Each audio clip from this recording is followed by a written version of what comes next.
اصل میں آپ حضرات کو یہ پتہ ہونا چاہیے کہ جیسے سنیوں میں بہت لوگوں نے باتیں گھڑی ہیں. ایک کتاب ہے جس نے شیعہ مذہب کو برباد کر دیا, صاف کہتا ہوں, وہ سلیم ابن قیس الہلالی کی کتاب ہے, جس کو کہتے ہیں کہ وہ حضرت علی ان کا صحابی تھا.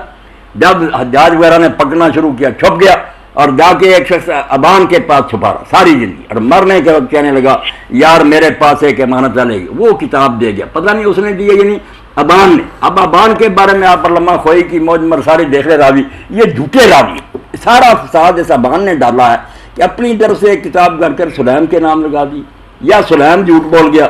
اس کے علاوہ دنیا میں یہ ظلم کہیں نہیں ہے. یہ جتنی باتیں نا آپ کتابیں نکلوا ثابت کریں شیعہ علماء اپنی کتابوں سے کہ یہ راوی سچا ابان جس نے یہ کتاب پھیلائی, سارے ظلم کے انہوں نے یہ کیا, حضور کے بعد یہ کیا.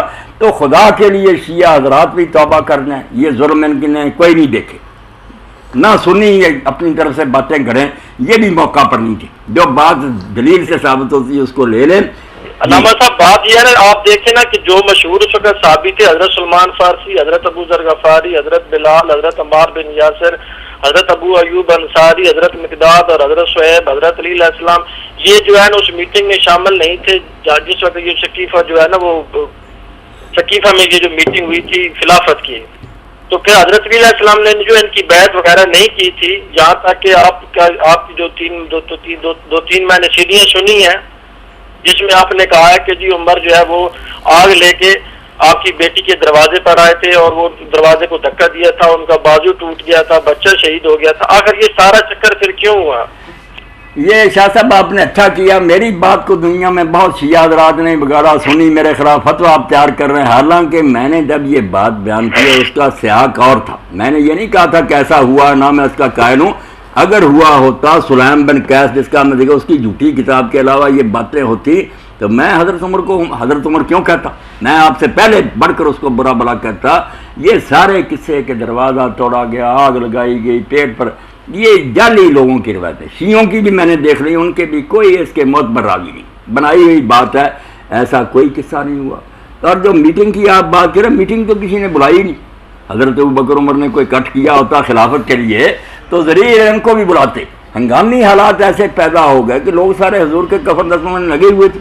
اب وہاں ثقیفہ بنی ساعدہ میں انصار جمع تھے, کوئی وہ بھی سازش نہیں تھی, وہ سردار سے حضرت صاحب مدینے والے اکٹھے تھے کہ حضور کا انتقال ہوگا, صدمے سے بیٹھے تھے. وہاں یہ بات چھڑ گئی, اور چھڑنی فطری تھی کہ حضور کے بعد اب کیا انتظام ہوگا, اور شاید کوئی منافق بھی گھس گیا ہو کہ خانہ جنگی کرا دیں. وہاں بات چل گئی کہ مدینے والوں سے زیادہ حق کس کا ہے, ان کا شاعر ہے, انہوں نے حضور کا ساتھ, باتیں بھی ٹھیک تھی. سعد بن عبادہ سے زیادہ قابل کون ہے, اس کے حق میں ہوگا. حضرت ابوبکر عمر نے کوئی میٹنگ نہیں بلائی, انہیں تو خبر ملی کہ وہاں یہ اکٹھ ہے. انہوں نے پہلے کہا بھی یہ شاہ صاحب روایتیں دیکھ لیں کہ یا کام کر یار, ہم حضور کے کفن دفن میں مشغول ہیں, کیا تو آوازیں دیتا. اس نے کہا نکل آؤ, کفن دفن سے پہلے خانہ جنگی ہو جائے گی. جب گئے تو گرما گرمی تھی, وہ لوگ کہہ رہے تھے اگر ہماری خلافت نہ مانے شہر سے نکالو, انہیں جنگ برپا ہو جائے گی. بڑی مشکل سے قابو پایا.